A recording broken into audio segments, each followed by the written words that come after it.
नाज़रीन अस्सलाम वालेकुम, मैं हूँ इमरान वसीम। नाज़रीन, गुज़िश्ता रोज़ के व्लॉग में आप देखने वालों के साथ मैंने एक ख़बर शेयर की थी कि जल्द सुप्रीम कोर्ट से पाकिस्तान तहरीक इंसाफ के लिए और बानी पीटीआई इमरान खान के लिए और उनकी फ़ैमिली के लिए एक बुरी ख़बर जो है वो सामने आने वाली है। तो आज जुमे का दिन है और जुमे के दिन वो जो बुरी ख़बर थी तहरीक इंसाफ के लिए, इमरान खान के लिए, बानी पीटीआई की फ़ैमिली के लिए, वो ख़बर सामने आ चुकी है। अब वो ख़बर क्या है, एक्चुअल कहानी क्या है, ये सारी तफसीलात व्लॉग में आपके साथ हम शेयर करेंगे। और पाकिस्तान और अफ़गानिस्तान के माबैन जो कशीदगी चल रही है, इस कशीदगी के दौरान जो एक बड़ा दावा किया गया, अब वो दावा कम और बढ़क ज़्यादा थी। उस बढ़क का जो सर था, पाकिस्तान की अफवाज ने वो सर कुचल के रख दिया है। ललकार के बाद दुश्मन का फ़रार कैसे हुआ है, इस वक्त की ताज़ा तरीन सूरत हाल क्या है, ये डिटेल भी आपकी खिदमत में पेश करेंगे। लेकिन प्रोग्राम का आगाज़ हम करेंगे सुप्रीम कोर्ट में होने वाली अदालती कार्रवाई, जिसमें अचानक से आज लतीफ़ खोसा साहब इंतज़ार पंजोता के साथ कमरा अदालत में चीफ जस्टिस यही अफरीदी के सामने पेश हो गए। अब ये 2 रुकनी बेंच था जिसमें अफरीदी साहब के साथ जैसे शाहिद बिलाल शामिल थे। खोसा साहब जब तमाम मुकदमात की अफरीदी साहब ने समाअत मुकम्मल कर ली और बेंच ने उठ के जाना था, तो खोसा साहब रोस्टरम पे आ गए।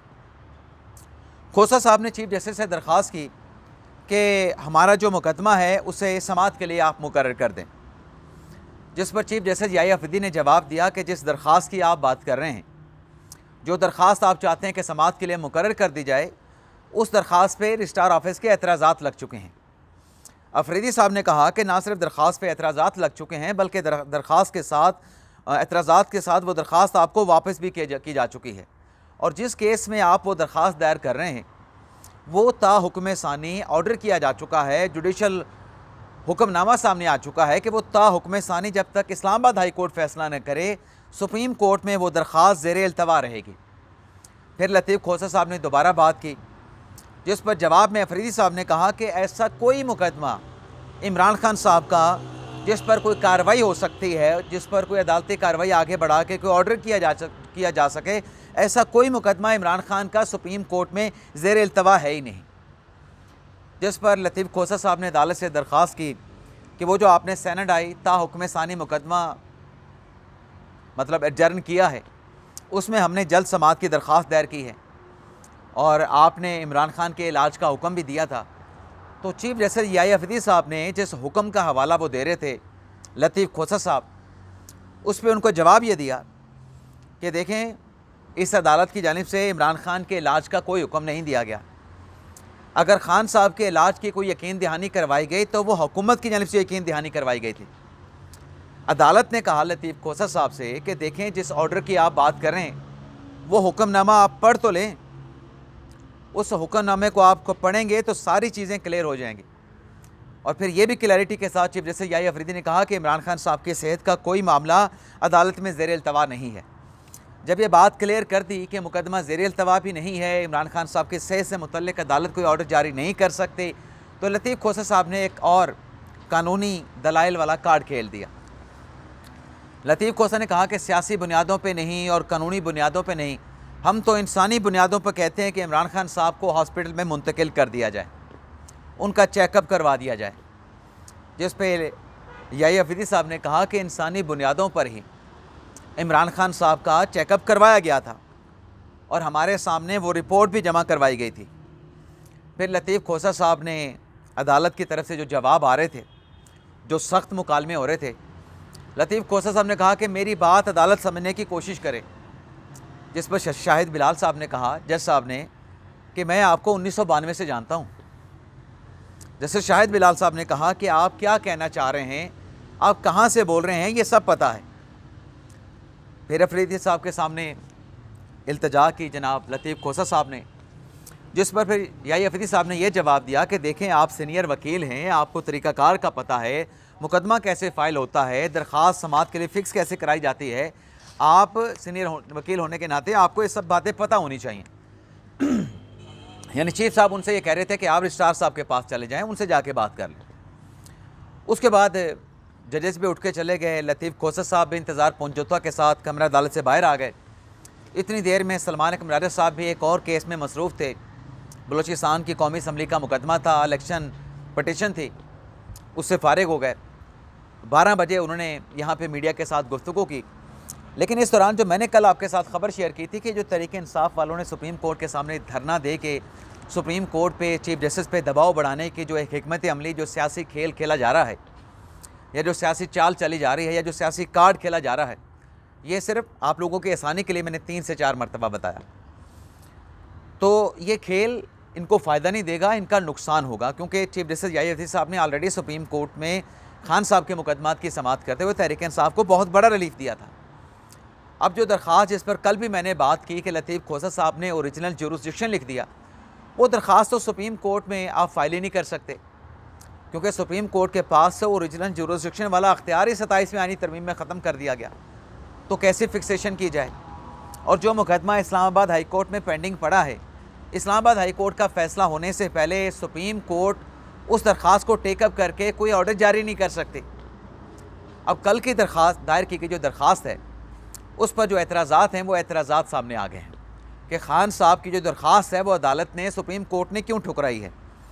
उसमें एक तो ये कहा गया कि जिस केस में ये दरख्वास्त तहरीक इंसाफ वाले लेके आए हैं, उस केस का ऑलरेडी फ़ैसला किया जा चुका है, और अगर इनको कोई ग्रीवेंस है तो ये मुतलका फ़ोरम से रिजू कर लें।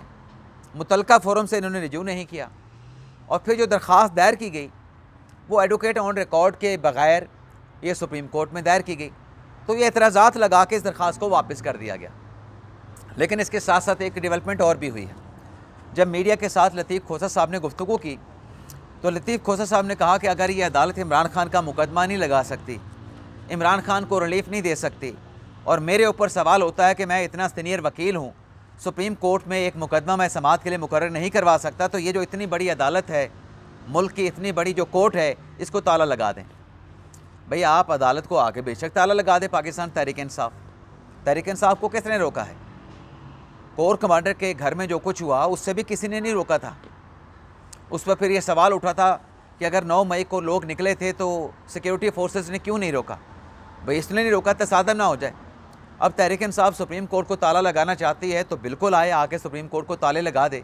लेकिन जो मुतालबा तहरीक इंसाफ का है ना, जब आप बात आइन की हुक्मरानी और कानून की बालादस्ती की करते हैं तो किसी से ढका छुपा नहीं कि जिस अख्तियार को आप एक्सरसाइज करने की बात करते हैं वो अख्तियार सुप्रीम कोर्ट के सामने नहीं है। अगर आप में जुर्रत है, आप में तप्पड़ है, ये सामने वफाकी आइनी अदालत है, उसमें जाके दरख्वास्त दायर करें ना, उनके सामने जाके धरना देने जिसके पास अख्तियार है, या फिर हाई कोर्ट के सामने जाके मजमा लगा लें। वहाँ पे तो जाते नहीं। चीफ जस्टिस याहिया अफरीदी एक शरीफ इंसान हैं, जेंटलमैन हैं, उनके ऊपर आप आके ये दबाव बढ़ाना चाहते हैं, आखिर क्यों? इसकी वजह क्या है? दूसरी जगहों पर आपकी ये सियासत चलती नहीं, दूसरी अदालतों में आपको ये सियासी कार्ड खेलने की इजाज़त नहीं दी जाती। अब आप देखें ना कि ये अदालत में जो जाके खड़े हो गए, जो बैरिस्टर गौर साहब हैं, हमारी इतला के मुताबिक चीफ जस्टिस के चैम्बर में उनकी मुलाकात हुई है याहिया अफरीदी साहब के साथ, और उनको ये पैगाम दिया गया कि ये आप क्या कर रहे हैं सुप्रीम कोर्ट के सामने। आप अगर आपकी कोई शिकायत है, आपका अगर कोई ग्रीवेंस है, तो आप मुतलका फ़ोरम से रिजू करें। सुप्रीम कोर्ट के सामने धरना देने का, एहतजाज करने का आपका क्या जवाज़ बनता है, आपकी क्या बुनियाद बनती है? तो बड़ा वाज़ेह पैगाम बैरिस्टर गौर साहब को भी दे दिया गया। लेकिन होता क्या है, अंदर से बताया जाता है, बाहर आके फिर वही जो एक गर्दान है वो शुरू कर दी जाती। बैरिस्टर गौर साहब ने बाहर आके कह दिया कि हम तो चीफ साहब से कहते हैं कि वो इमरान खान के लिए कोई जुडिशल ऑर्डर जारी करें, और फिर कोई आपका कोई पेंडिंग हो तो अफरीदी साहब जुडिशल ऑर्डर जारी करें ना, आपका केस कोई पेंडिंग है ही नहीं। तो ये सुप्रीम कोर्ट में आज हुआ। लेकिन नाज़रीन एक और भी कोर्ट से जुड़ी बड़ी एक अहम खबर है। ईमान ज़ैनब हज़ारी और हादी अली चट्टा, जिन्हें मुतनाज़र ट्वीट्स के ऊपर कन्विक्ट किया गया 17 साल के लिए, 7 करोड़ 20 करोड़ का दोनों को एक साथ जुर्माना किया गया। अब इस फैसले के ख़िलाफ़ जो अपीलें हैं वो इस्लामाबाद हाई कोर्ट में समाअत के लिए फ़िक्स हुई, और इन अपीलों पर जब कार्रवाई चल रही थी तो सरकार की जानिब से जो जज साहब थे, जस्टिस मोहम्मद आसिफ साहब, उनके सामने ये दलील रखी गई कि जस्टिस मोहम्मद आसिफ साहब ये मुकदमा ना सुने, बल्कि इस केस को जस्टिस आज़म खान साहब के बेंच में ट्रांसफ़र कर दिया जाए।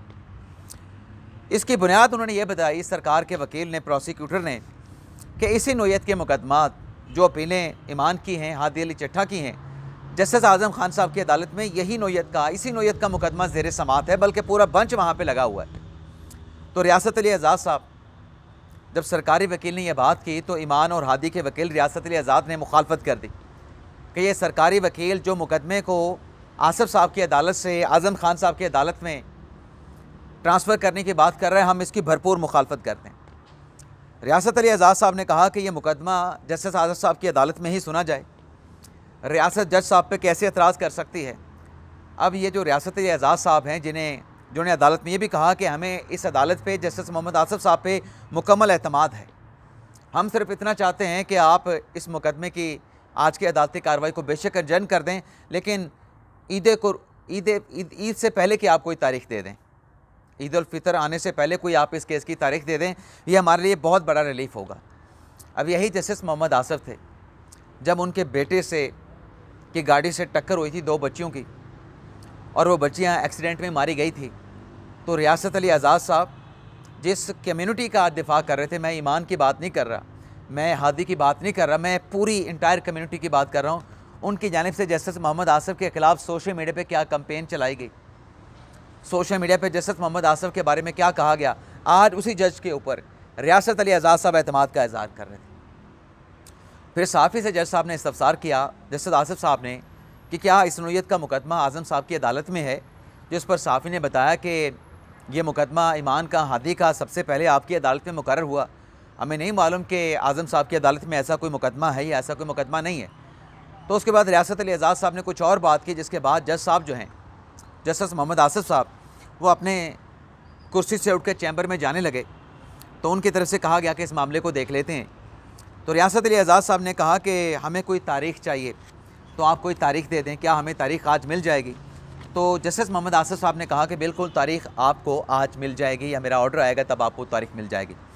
लेकिन स्टेट काउंसिल ने अदालत में वाज़े तौर पे कहा कि इस केस में अगर अदालत तारीख़ देती है ईमान की हादी की कन्विक्शन के ख़िलाफ़ अपीलों पर समाअत के लिए, तो सरकार को उस पर कोई एतराज़ नहीं, बेशक आइंदा की तारीख़ दी जाए, सरकार इस पर ऑब्जेक्शन नहीं कर रही। तो ये भी अदालती कार्रवाई आज इस्लामाबाद जो हाई कोर्ट में हुई है बड़ी अहम है, ईमान और हादी अली चट्टा की गिरफ़्तारी और उनकी कन्विक्शन के ख़िलाफ़ दायर की गई अपीलों पर। अब नाज़रीन बात कर लेते हैं जो पाकिस्तान और अफ़गानिस्तान के माबैन जो कशीदगी है, कल जो अफ़गान तालिबान की जानिब से पाकिस्तान के ऊपर अटैक किया गया। अब नाज़रीन उस हमले पर पाकिस्तान का जो रिस्पांस था, पाकिस्तान का जो रिएक्शन था, या पाकिस्तान ने जो फैसला कुन ऑपरेशन शुरू किया जिसे ज़रबुल हक का नाम दिया गया, अब मैं शायद नाम के हवाले से आपको गलत बता रहा हूँ जी, ऑपरेशन ज़रबुल हक, ये ऑपरेशन का नाम रखा गया। अब पाकिस्तान ने जो मुँह तोड़ जवाब दिया, उसके बाद अफ़गान जो तालिबान थे वो अपनी चौकियों को छोड़ के भाग गए, अपनी चौकियों पे उन्होंने सफ़ेद झंडे लहरा दिए। पाकिस्तान ने जिन चौकियों के ऊपर जाके कब्ज़ा किया उन पे जाके अपना झंडा लहरा दिया, ये सारी वीडियोज़ आ चुकी हैं। लेकिन वो जो प्रोपेगेंडा ब्रिगेड है, जब भी पाकिस्तान के ऊपर इस किस्म की जारियत या इस किस्म की इश्तियाल अंगेज़ी मुसल्लत की जाती है, तो वो दुश्मन के साथ खड़े हो जाते हैं। वो अभी भी सोशल मीडिया पर प्रोपेगेंडा कर रहे हैं। लेकिन इस कशीदगी से मुतल्लिक DG ISPR lieutenant general Ahmed Sharif sahab आज बड़ी अहम प्रेस कॉन्फ्रेंस करने जा रहे हैं, जिसमें तमाम जो हक़ाइक़ हैं वो पाकिस्तान के अवाम, पाकिस्तान के पब्लिक के सामने रखे जाएंगे। लेकिन आज वो अफ़गान तालिबान कमांडर जिसकी जानिब से दावा किया गया था जो पाकिस्तान है 24 घंटों के अंदर पाकिस्तान पे जो है वो कब्ज़ा जमा लिया जाएगा। अब ये थे तालिबान कमांडर अब्दुल हमीद खरासानी, जिन्होंने 24 घंटों में पूरे पाकिस्तान पे कब्ज़ा करने की बड़क मारी थी। अब हुआ क्या कि 24 घंटों की बड़क अपनी जगह पे 24 मिनट भी पाक फ़ौज के सिर्फ एक जवान के सामने ये जो तालिबान कमांडर था अब्दुल रहीम खरासानी, ये टिक नहीं सका और इसको जहन्नम वासिल कर दिया गया। तो इसलिए तो कहते हैं पाकिस्तान हमेशा जिंदाबाद, और अगर अफ़गानिस्तान ने जंग करनी है ना तो खुल के आए पाकिस्तान के सामने, खुल के पाकिस्तान के साथ जंग करे, ये बुज़दिलाना कार्रवाइयाँ ना करे। पाकिस्तान को ये ना बताया जाए कि जो भारतीय प्रॉक्सीज़ के सुसाइड अटैकर पाकिस्तान में मौजूद हैं, पाकिस्तान को इन बातों से ना डराया जाए, खुद कुछ हमलों से ना डराया जाए। पाकिस्तान को पता है, आप जब ये बात करते हैं आप पाकिस्तान के मौक़िफ़ की तायीद कर रहे होते हैं कि अफ़गानिस्तान की सॉइल पाकिस्तान के ख़िलाफ़ इस्तेमाल होती है। दुनिया के ममालिक की, अफ़गान मुत्तहिदा की, यूरोपीय यूनियन के अफ़गानिस्तान के ख़िलाफ़ रिपोर्ट मौजूद है। तो पाकिस्तान ने खूब जवाब दिया है और कैसे दुश्मन का सर कुचल के रख दिया है। DG ISPR 4 बजे और ये तमाम तफ़सीलात बताने जा रहे हैं।